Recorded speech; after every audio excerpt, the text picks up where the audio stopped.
All right. So the number of attendees seems stable. So let's get going. Welcome everybody to this webinar on SAM2 for videos and how to fine-tune it on your own data. I am joined here today. Let's see if I can also change slides. There we go. So my name is Frederick. I am the machine learning lead at Ancord. You will see my email here. It's just my name, frederick@ancord.com. And so if you hear anything that you want to discuss further down the line, please do shoot me an email. I'm more than happy to engage in any conversations. And joined with me today is Alex. So Alex, he is our ML solutions lead. So he has the finger directly on the pulse with everything that's going on with machine learning attached to all our customers.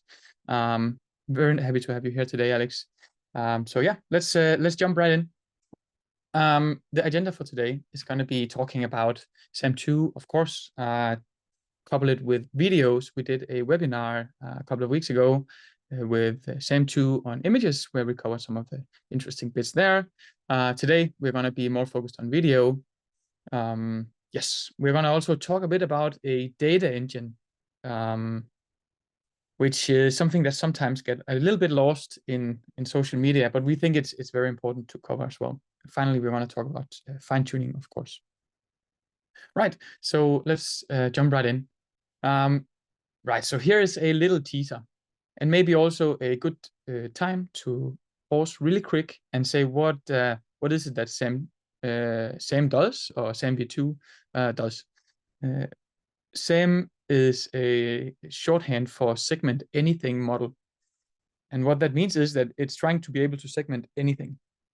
So in this case, on the left-hand side, you will have an image. You're giving it one click or a key point, the star here, and then it will return you a mask, which is the blue region. Now, in most cases, that works really, really well. But in other cases, you might want to have an even more accurate mask, and that's where probably fine-tuning will be a very nice trick to employ. All right, so let's get a bit further into the weeds here. And Alex, please do jump in if I am missing anything, or you feel like there's something that should be said. Right, so maybe first a little bit of a shameless plug, but still very relevant for this particular talk. We at Ancord, we are a data development platform, and we are helping AI teams around the world how automate their data in a single workflow. So that means that we are doing everything from integrations with buckets to indexing big lakes of data to annotating data, and how we can automate these processes, as well as doing the active learning bit of a machine learning project where you actually start, evaluating your models and figuring out what to do next with your data. Right, and as you can probably see from all these arrows, there's a lot of loops going on, and that's also why we think the data engine is very important. And one of the things we really sort of dropped our jaw from seeing with the SAM2 paper. All right, so without further ado, let's get a bit more concrete about what we are aiming to achieve today. So right now, the current state is that SAM2, it performs well on a wide variety of tasks, but in some domains or for some very specific tasks, it might not do as well as we would expect. So if you are trying to segment a person, you would add a key point on a person, and you would probably get the mask in return for that person. That would work really well. You could probably also track this person across frames. But sometimes it might not work as well. So let's say you are, for example, doing some sort of medical imagery segmentation, right? You're segmenting, segmenting a region of the brain. And you're trying to track it across time or across slices of your 3D volume, then SAM2 might not work quite as well. So in those situations, it's nice to be able to trade off some of the generality of SAM2, from which I mean SAM2 will work on very many different things, not just people and dogs, but also on cars and on all sorts of objects and things in the background and whatnot, but not everything. So if your problem is one of these not within the not everything set, I guess, then perhaps you can fine tune and say, I'm okay that it doesn't segment people anymore, but now it does segment my very particular problem. So that's what we're aiming for today. Yes, is that clear, Alex? Yes, that's clear. I think the video piece is particularly interesting, especially on things like SAR, like satellite imagery, where things might be changing and you want to track them over time. Satellites flying over, drones flying over, things like DICOM as well, which can also be considered kind of videos. Think about looking at a scan over time. Yeah. Cool. So let's dive in. Now, yeah, you kind of already mentioned, Alex, right? There are multiple different use cases for these situations where we might want to fine tune. One could be in this geospatial domain, or it could be in sort of if you want to do real time traffic segmentation, for example. It could also be a lot of other things like devices that are doing surgeries. If you want to track those over time, maybe that's not what the internet is flooded with. So maybe that's where SAM2 doesn't work as well for tracking. And there are also other benefits that I would want to highlight here. For example, prompt efficiency. I think that's one of these things that we kind of care quite a lot about. By which I mean, if you have a segmentation task or like an annotation task, then it matters actually quite a lot in terms of cost per mask, how many clicks you need to do to prompt SAM-width to get your final mask in return. So what if you could have 1 click instead of 3 clicks on average, or like 1.2 clicks instead of 3 clicks per average? That would sort of significantly speed up your annotation time. It could also be stuff like temporal stability. If you have something that jitters over time, then that's something you could probably also fine tune yourself away from having errors there. I also want to mention one thing that I saw recently, which is prompt reuse. So I saw this paper where they repurposed SAM2 to sort of forget about the temporal aspect of a video and instead be able to reuse the prompt, or like the semantic meaning of the prompt, for other images, which is also quite cool. Yeah, so there are many situations in which you might want to fine tune. Yeah, all right. So maybe it's good to sort of take one step back and look at SAM v1, which we have known for quite a while, I guess just above a year.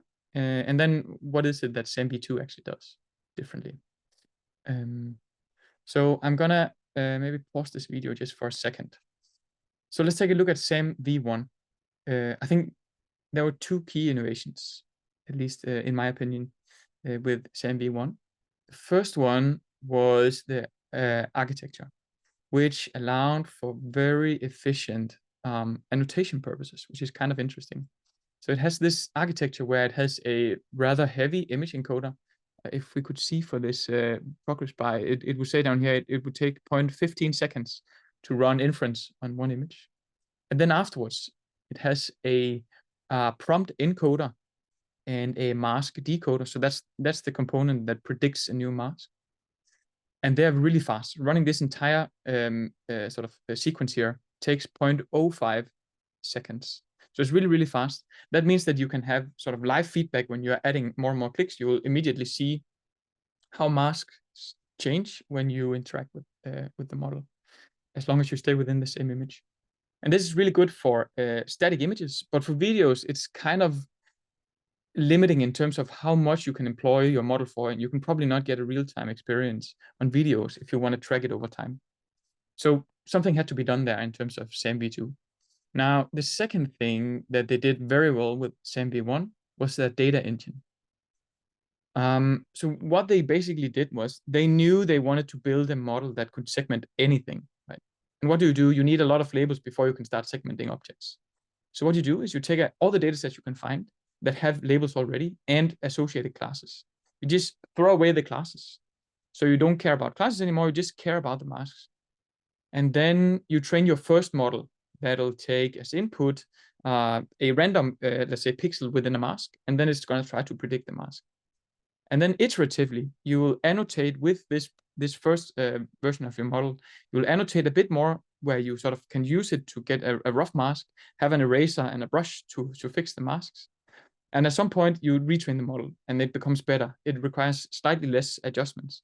And you do that again and again until at some point, it's so good that you can actually employ it to find all the sort of, let's say, foreground objects. And now you only need the annotators to find the edge cases, which might be the background objects.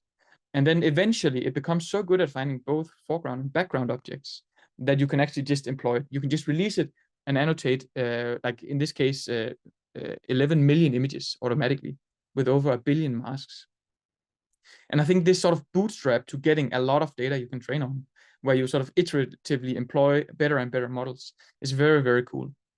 And it works really well for static images, but not quite for videos. So what do you do for videos? Well, what we did, at least at Anchord, was we said, okay, same V1 is really good at giving you the initial mask for the first frame you want to in a video, for the first frame where you have the object you want to track. Now, there are other models that can take a mask as input and try to track it over time. I think the state-of-the-art model when we saw SAM V1 come out was QD. It was actually published at CVPR this year. So then you combine the two, you get a mask from SAM, and then you run tracking with another model, QD. Now, I'm pretty sure that the people from MIT, and they saw the same thing. They had probably thought, okay, so what is lagging then? Is there really a problem to solve? And it turns out that there is. So let's say that you are using SAM here in the first frame, and you are interacting with it. You're adding some negative points to say, I don't want all the other part of the dog. I just want the tongue. And then you run QD, let's say, to track the tongue. And then at some point, the tracking model, it loses track of the tongue. Right? Now, what do you do? Well, you stop your track, you use SAM again to get the tongue again, and then you run the tracking algorithm once more. And then probably in a later frame, you're going to lose track of it again, and you need to sort of repeat this process. So they said, what if we could make the tracking algorithm aware of the prompts? What if we could make it context aware in terms of what the user have already done the previous time it annotated the tongue? That would make things faster. And I think that's the sort of key question that drove the innovation of SAM V2. Now, I'm speculating, right? But I think that's probably how it came across. Okay, so that's where we come to SAM V2. But Frederick, why don't you tell us a little bit more about the data engine piece and the how that fits into the whole process of creating this new, updated, and better quality model? Yeah, that's a really good question. So I think I mentioned already, right, that SAM V1, it had this the green image encoder that was slow. And then it had a mask decoder that was attached to this image encoding and the prompt encoder. And then it would predict the mask. Now, what they did to make it temporally aware was adding some sort of a memory. And I think in hindsight, it's not super surprising what they did, adding a cross attention between the image encoder and the some sort of memory that has been also encoded from the mask. It's probably not that surprising, but what was really ingenious was the way they set up the data engine. And I think we'll get back to the specific details in a bit. But you can already start thinking now, at least, about what you would have done it if it was you. That's actually a good question here. So there's a question in the QA, which is, why is it faster than SAM V1, even though now we have added memory and like a memory encoder and a memory attention?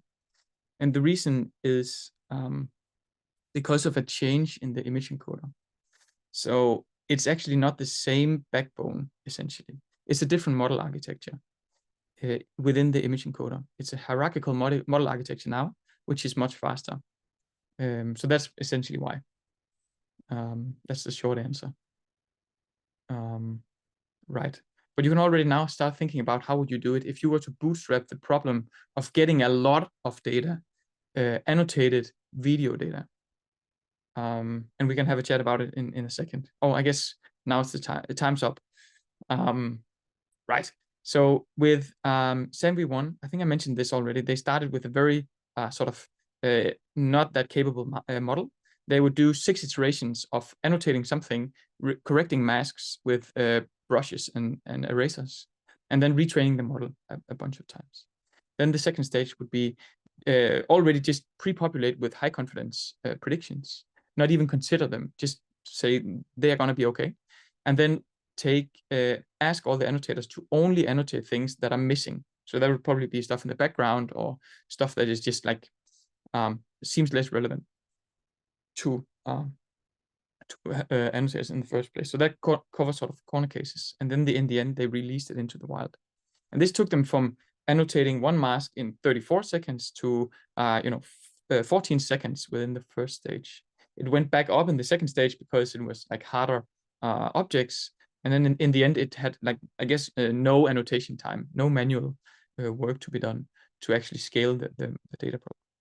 Now for SAM2, it was kind of similar in idea in the sense that they wanted to make things faster and get more data. So in the beginning, they would just use SAMv1, and then they would ask everyone to annotate 6 frames per second. And again, they were back to like 38 seconds per frame to actually annotate. And this is one object per frame you are annotating. And then with all the data they got from the stage 1, they would train SAMv2, the first, I guess, SAMv 2.0 alpha or whatever, which would basically only take masks as input. So mask from the first frame, and then it would try to predict mask on the consecutive frames. Okay. And so when you have done that a couple of times, then since you can now start predicting the consecutive frames, then you can suffice with just fixing the masks on the later frames instead of re-employing SAM again with key points and whatnot. And then finally, in the end, they would allow the model to also ingest other sorts of prompts. So it's kind of like what we showed previously. So when you actually reach the point where you see a defect in your mask, then you could just add an additional negative key point, for example, and then it would fix itself. That's one of the key features of SAMv2, that you can actually fix stuff also in the future, essentially, and you can propagate backwards in time to fix your track, which is quite cool. So again, this gave like an 8.4x speed up from the first iteration to the last one, which I think is really, really cool. And I think everyone out there, every ML practitioner doing a machine learning project should think about how to, reach this scale, like how to do these kind of bootstraps to speed up the iteration process or iteration cycle. I think it's really cool. I think it's very, very useful for especially kind of looking at that, kind of getting faster and then slower as the problem gets harder, and then getting kind of faster again in the data generation process. I guess kind of 2 questions from me. One is, how we've talked a lot about kind of the data generation process and using the models to generate data.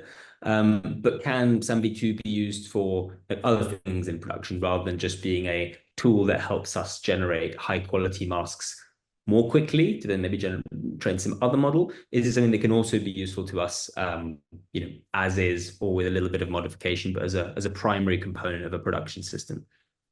Yeah, I think that's another really good question. You could probably, I guess, employ SAM for actually what we're showing up from our webcams right now, which is if we could have it mask us, right? Then we could remove the background very easily. So it could essentially be SAM2 running on our laptops to remove the background. And there's sort of many of these situations where it makes sense to track objects, right, from very simple interactions. It could also be, I don't know, AR glasses, where you're looking at something and it'll understand, okay, this is the object you're looking at, and it'll sort of follow it over time. So I could see many different use cases. And since it is running in real time, in the sense that you can run at, I think, 40 frames per second, then you could also use it for robotics and whatnot. Yeah. So I think, and again, like if you think about robotics, I think you could also bootstrap problems there, right? In the beginning, what if you just had a system where you only need to show the first time you see a new object, then SAM tracks it for the rest, and the robot will know what to do. And then eventually you will also detect the first one. automatically, and you can sort of remove the human from the loop slowly. So there are many of these situations where you probably employ it already, if you're a bit smart. That's super helpful. I think a good kind of interesting follow-up question is we talking about time per frame, right? I think to put this into context, a lot of video applications 20, 30, 60 FPS, so frames per second. If you think of that drop right in seconds per frame, and then you think of a whole video, you add all those numbers up, that becomes something that's really powerful, right, in terms of speed. Yes, yeah, for sure. I think Cool. yeah, but I think that there's one more question in the Q&A right now that I think we just cover really quickly, where the question is whether prompts are actual text or if it's something else, masks or key points. And for Sam, it's key points, it's bounding boxes, and it's masks. It's not text. It's not associated with text, but there are other models out there. You can search for T-Rex or Dino V or Grounding Dino, Grounding Sam. All these models are also text promptable and can give you either bounding boxes or masks in some cases. Fantastic. So moving on to, I think, some of the pieces on evaluating SAM v2. So we have this new model. How good actually is it, and what can it do? Frederick, why don't you tell us a little bit more about some of the evaluation metrics that are video models at large, and how that compares to previous state of the art, as we've already kind of outlined? Yeah, sure. Right. So I think we're all sort of used to thinking about stuff like F-scores, or maybe we're used to thinking about IOU or mean IOU if we're doing segmentations. But how do you measure quality of masks over time? I thought that this is probably something that most people don't know, actually. They'll just read the numbers and assume, okay, 0 is bad, 1 is good. And so let's just have a quick look at why is 0 bad and 1 really good. Now, the typical score people they report is something called JNF. So it is essentially a combination of a mask accuracy, which is the IOU roughly. It's the mean IOU. And the second score is this F, which is essentially the F1 score you're used to from classification problems. But now the classification problem is essentially if you take the mask that Sam generated and then you convert it into a path, you can probably imagine that you could sort of draw a path around the mask. If you compare that mask to the original mask or the ground truth mask that also has a path, and then you match edges of that path, then if edges are really close, that's what I've tried to indicate with the green circles and the plus and the purple dot. That would be vertices in the path that are close. And the red ones would be those that are far away, either from the plus, which you could imagine would be the prediction, and the dot, which would be the ground truth. Then you have some false positives, false negatives, and some true positives. And then you compute F1 scores. And these numbers are just averaged over a lot of things, right? So the JNF score is essentially an average over all the labeled objects you have. And then you average over frames, because every video has a bunch of frames, right? And then finally you average over these two JNF scores. And that's essentially the score that's reported. And if you've been working with IOU before, then you know how hard it is to get from 0.65 to 0.7, and even harder to get from 0.7 to 0.75. So getting to, like reaching, if you look at the first table here, just reaching 0.6 or like 64% or 73% is really, really tough. It's really, really hard, I can tell you. And it's a really good score. And so we see two different things here. First one, we see how SAM v2 works on videos where you're only allowed to add prompts, so add key points or bounding boxes to indicate what you care about on the first frame.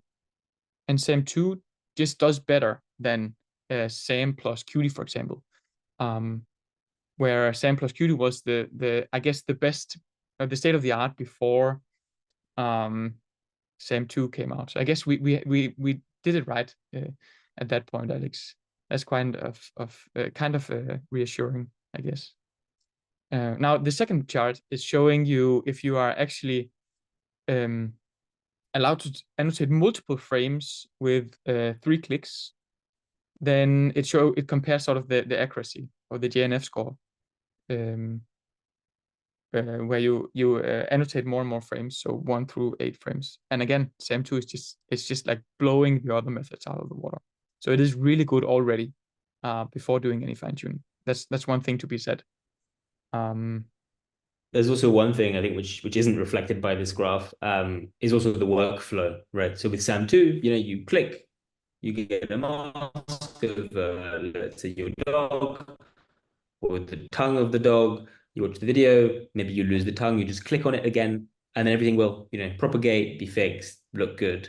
With something like Sam and Qt, you have to click, track, then you play through, then maybe something goes wrong. So either you have to manually kind of delete everything, then click and go again, or you would have to, use something like a brush tooling to kind of try and edit it, which can obviously be very hard if anyone's ever tried to use Photoshop or do like an annotation task, right? So it's about obviously the accuracy, but also the kind of workflow time, right? The cost of doing that process.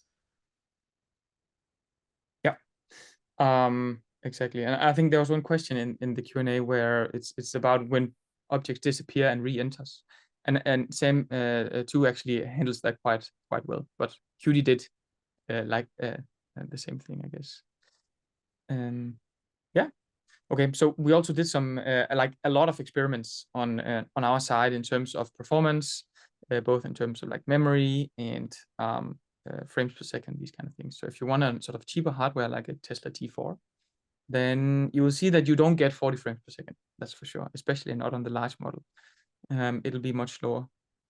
So there are things we didn't do for this particular experiment, which is using stuff like flash attention. We didn't change the floating point operations to be something faster. We didn't do batch inference. So there are many things that can be done, but this is just to sort of give you an idea of what you could expect if you run it, for example, on a Colab notebook, which is typically running on a T4 if you choose the cheap GPU. Yeah. In hardware, we can see the changes in performance, but also what's important is you mentioned, right, all those axes of tuning of performance, right? Like what size model should I use? How good are the masks, right? Because obviously the larger models will give you better quality masks, but is that relevant to my application? And then all these other flags that you can turn on or off, the hardware you can provision, allow you to kind of get to a good balance. So it's quite important to understand just the application space that you're using, but also the actual model internals. So that's what people like Frederick are diving deep into. Yeah, I can definitely encourage diving into the paper as well. It's very clear that you don't lose much going from large to small, for example, in most situations. Yeah. Maybe one more point around the resolution piece, and we'll move on some fine tuning chat. Yeah. One thing we had a look at as well was that SAM2 actually doesn't, by default it'll resize everything to 1024 pixels at most on the largest edge for everything you put into it. Now you can actually tweak it quite easily to increase the scale of the images. If you have something super high resolution where you care about some very fine details, you might not want it downscaled, your data. So you can do that. But the downside here is that memory goes up really fast, and so does the inference time. And I guess it's because it'll scale quadratically the number of tokens it needs to, or patches, I guess, it needs to deal with. Yeah. And sometimes we also saw this happening. So if I took an input and tried to annotate a small object that's on the left, on the default scale, it would work rather well. But if I was then like, okay, I want to have some more fine-grained details, so I'm going to scale up to, let's say, the double size, then SAM would suddenly start acting up a little bit. And yeah, that might be exactly the situation where this guy on the surfboard, he'll be thinking that it's time to do some fine-tuning. So I guess you would like to see the loss curve on the right there. Alex, is that something we can get? Yes, that is something that we can get with some bit of experimentation, a bit of exploration.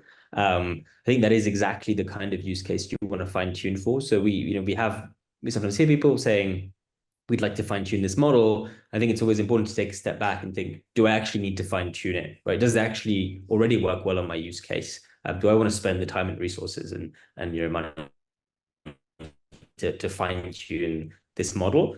And often the answer is no, right? If you've got a kind of normal resolution CCTV camera situation, it's probably not important. But if you have super high res imagery, or you have something like satellite imagery, which typically will not have been seen by these kinds of models, then you should think about fine tuning to try and get better results from the model.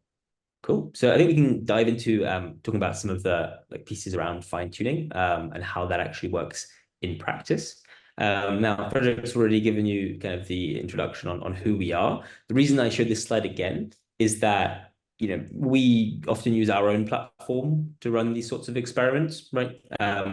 Sometimes people will just experiment things in a Colab notebook, whatever, which is great, right? Great for experimentation. But having this, backbone of functionality for data exploration, model validation, helps you move really quickly, right? So we did our first fine-tuning experiments in, I think, the first few days the model had come out, and that was really kind of helped and powered by our own platform. So we like to eat our own dog food. And we specifically use the data curation and model evaluation parts of the platform to speed up that testing and development process.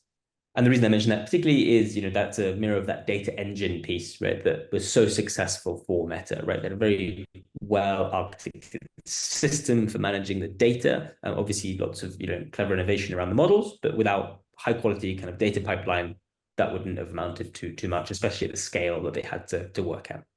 Now, for the fine-tuning experiment,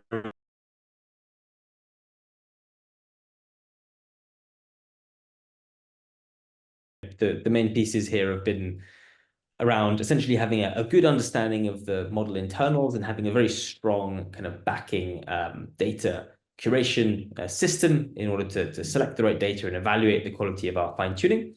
But once we understand the architecture, once we understand the problem that we're trying to solve, so creating better masks with a single click, we can run through this process and then look to see if we can make a difference. So the first thing to select for our fine-tuning experiment is a good data set. Now, there are a lot of labeled data sets out on the internet. They vary in quality, as we'll see in a little bit. But you can see just one on Kaggle, look for a few data sets that could be of interest. Now, there are some that are quite niche, so things like maybe cloud segmentation. It's a very specific kind of use case. So those could be particularly relevant. We didn't select data sets like, for example, this football data set, because that's data that will most likely have been seen during the initial SAM2 training process. And so it'd be irrelevant for us to try and fine tune on it because we're likely not going to improve anything. So we picked this drone data set, top-down imagery, likely something that wasn't present in overwhelming quantities in the initial SAM2 training data set, and went ahead with that. Now, as I said, the first step there is typically to visualize the data. Now, again, typical approach is to look at these in Colab notebooks, have some sort of local tool spun up so we can get a feel for the data. And this works well for kind of small targeted experiments, but works badly at the scale that we're talking about. There's hundreds of millions of assets, billions of masks that were being worked on by a company like Meta. Something that's very kind of relevant is how can we actually understand what's in the data set? And typically with data sets that are sourced online, right, these open public data sets, they can often be poor quality data that's present in the data set. So it's important for us to find it, exclude it, remediate it, and make sure that we're training for the relevant thing. Great. So one thing to mention, as I said earlier, is around understanding the internals of these models. And one thing that we focused on for this experiment is fine-tuning the mask decoder part of the architecture. Now you can see all these different blocks that are part of the architecture that SAM2 has, that was explained by Frederick in the introduction. And they all do different things. But the mask decoder is a very nice kind of part of the model to fine-tune. You can see here it sits inside this sort of loop process, and it's responsible for giving us high-quality masks. So taking into account the prompt we're giving and the kind of encoded image, and giving us a high-quality mask. And that's really kind of what we're trying to optimize for in the image case. And if we think about the video case, it's something that's going to also be useful for improving the quality of the masks in a video, because it's a core part of that loop. Frederick, Yeah, and Alex, I think there's one thing to mention here as well. That was actually also a good question in the Q&A, which is, how does this model remember if things get occluded and then re-enter the scene? That is the same thing. And that's because of this memory bank you see to the right, in the rightmost part. And that memory bank is essentially a long list of vectors produced by the memory encoder. And so the memory encoder, what that sees is masks and its images. So if we can make the mask decoder better, it will also essentially further downstream enhance the memories of the model. So that's why I think it's like the perfect place to start. And another point to make is that the less parameters you need to fine tune, the faster it'll be, right? And the less data hungry it'll be. So it's a really good place to start. Just try to take that one little piece and see if that's enough for your purpose. Great, thanks for that's very helpful. Yeah, I remember especially with the version of SAM v1, the image encoder was very heavy, and so we didn't want to fine tune that because it's gonna take longer, be more expensive, and generally work less well. Now, because we're targeting a specific part of the architecture to fine tune, we will set everything up accordingly so that we can fine tune the right layers. One key point again in the fine tuning process, specifically for these kinds of models, is being able to actually generate the points that are used as prompts. So you can see here, it's prompt inclusive architecture, right? So prompt encoder that takes any prompt we provide, and image encoder that encodes the image or the frame. And there was a question earlier about what kinds of prompts we can use with SAM v2. These are either masks, points, or boxes that are drawn on the object. So if I click a point here, that's my prompt, right? That initial key point that I'm providing. In terms of generating these, for this example, we just generated them randomly, right? So given a ground truth mask that we have in our labeled data set, let's just generate a point, and we will use that point to prompt the model and evaluate the quality of the mask. Now you can do cleverer things. You can simulate human input. You can try and make them broadly in the center of the mask. But in this case, it's not something that we need to dig into. Great. So in this case, we fine tune the tiny version of the model because it's going to be, again, going to have fewer parameters. So it's going to be quicker to fine tune. And we could just try and naively take the predict method, right? The masks that are being predicted by the model. But it is not by default kind of fine tunable, right? So this is the one of the example notebooks provided by Meta. And you can see it's got this predict method. Unfortunately, we can't do that because if we go and we dig into the source code of the model, you can see that there's this torch, grand decorator, right? So we can't actually use that as part of our fine-tuning process. The model is not by default sort of fine-tunable. Now, again, as I mentioned a few times, the key to this process is to basically go through the source code, understand what's going on, and understanding the data flow within the model. It's extremely important also to understand how we pass various pieces of information around within the model. So, for example, as we build the fine-tuning process, we take the prompts that have been provided and we have to prepare them. So when we prepare them, we use this very handy prepare prompts method that is present in the source code of SAM v2. But we need to, again, make sure that we're passing around the right, the right kind of data units within the model. So if we have, tensors that are of the wrong shape or the wrong size, either things will crash or things will fail silently, which is actually a worse outcome because we realize we've kind of encoded things incorrectly. So again, a little bit of kind of engineering and sort of internal work required to set up these fine-tuning pipelines. Now, finally, we can run these after I've selected some loss function and then hopefully get to a high-quality result. Frederick, would you like to add anything to the loss function kind of discussion? Like how are we actually evaluating if our model is getting better throughout the fine-tuning process? Yes, I think that's one of these things where it's a bit annoying to inherit the particular repo because it's not really present in the repo. But typically what you do for these transformer-based models where you try to predict masks is you use some sort of binary cross entropy on a pixel level basis.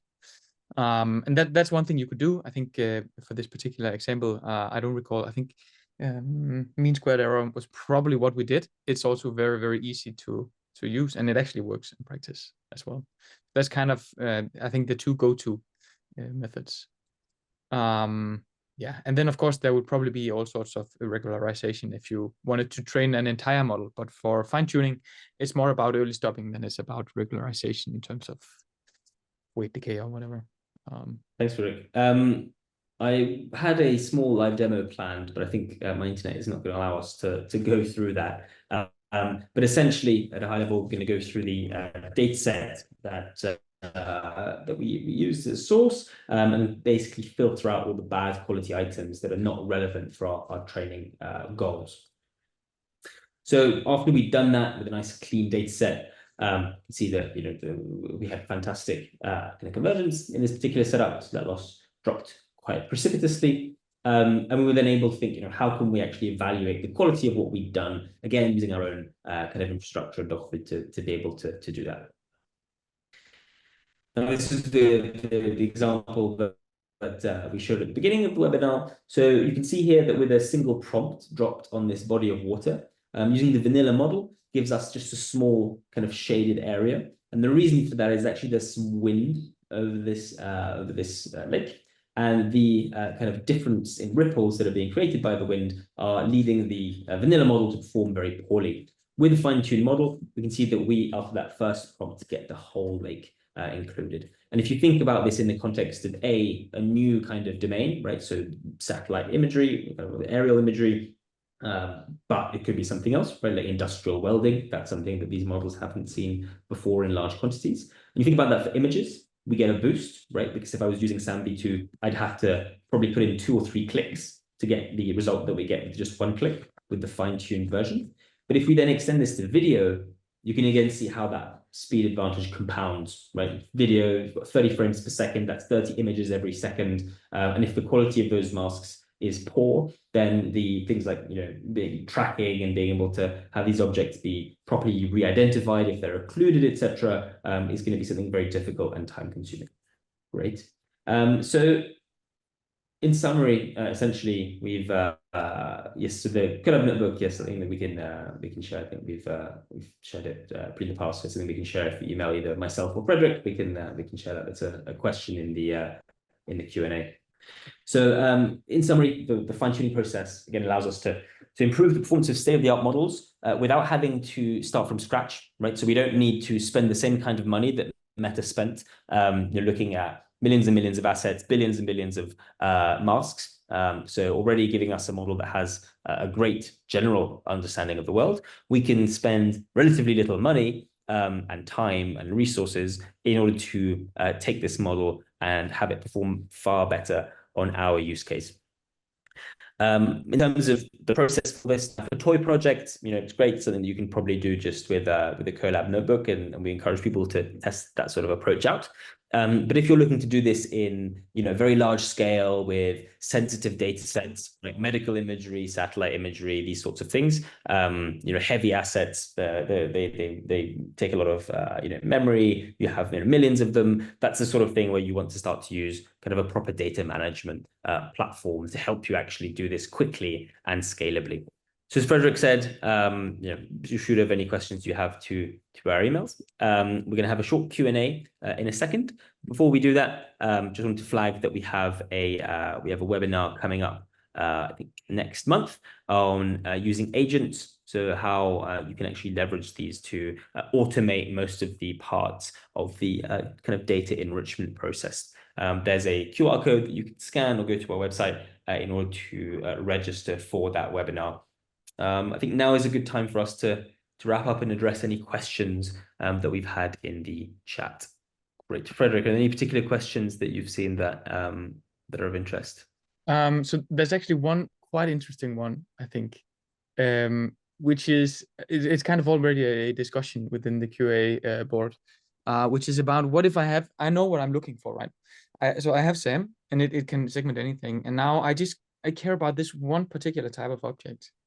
And I don't want to be prompting anymore. I just want to have essentially a new object detector, right? Can I just make Sam that object detector.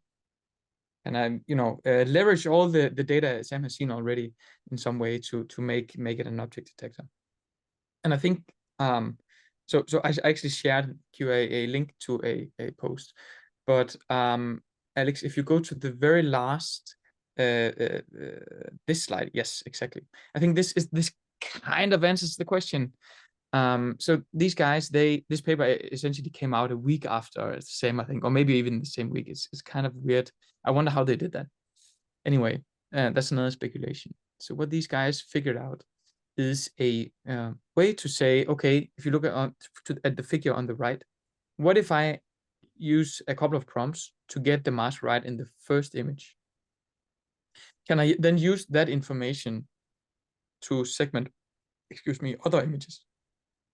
And it turns out that with some fine tuning, you can actually do that. If I think probably you would need the domain to be narrow enough, but you can do it. That said, I think there are probably other models you would rather want to use for that. Again, I think I mentioned T-Rex and grounding Dino might be better options. Yeah, but yes, I think you can do it with some fine tuning. They also, in that paper, they have a link to a GitHub repo where they do it, the fine tuning. Yeah. So I don't know, Alex, if you saw any other good questions. Same. There are a few questions around essentially SAM2 being run, either without prompts or the kind of similar question, which is it just for data annotation? I think that's something we touched on throughout the talk, but it's something that can, of course, be used for data annotation. It can also be used kind of chained with other models. Frederick, I know you've done some experiments on that, and you alluded to it in your previous answer. Could you give us a bit more info on using SAM v2 for applications that have, let's say, nothing to do with annotation? Yes. Well. So what we discussed previously was, using it for example, removing backgrounds. Right? You could probably employ, since it can run in real time. You could employ it for that type of problems. What else have I been using it for? Well, I must admit I'm a bit uncertain about what you are referring to here. In terms of Particular the prompt generation piece, I know you've run some experiments on chaining object detection with SAMV2, these sorts of things. Oh yeah. Not Yeah. for the purposes of annotation. No. It's definitely something else you could try to do, right? SAM v2 doesn't have to be the first model you run on an image, right? So one thing you could do is you could take some other model that understands how to detect objects, but only detect them with bounding boxes. The nice thing is that SAM v2, it kind of understands bounding boxes as input prompts. So you could feed that bounding box of the first model into the second model. And then you could sort of get a result in that way without training anything. You just need to chain together the models.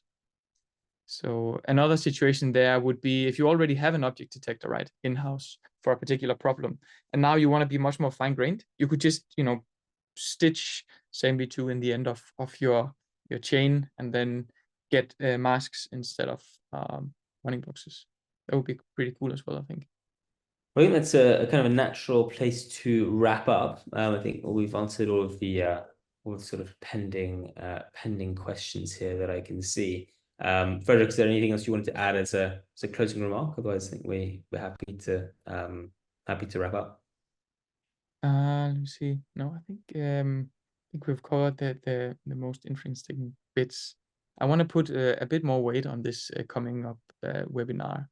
One of the things I think that's really cool is if you think about this data engine, and every time you feel like you can say, if this happens, then do that, then that's where you want to think about these agentic AI building blocks, where you can just have, automate as much as possible and make the friction, where when I say friction, I mean human annotations or human in the loop workloads, make them as small as possible. I think it's a really, really cool topic. Another one that's very dear to my heart. So I'm very, very keen to be listening in there. I think that's a perfect point to wrap up on. I think yeah, everyone's very excited about this upcoming webinar. So not one to miss.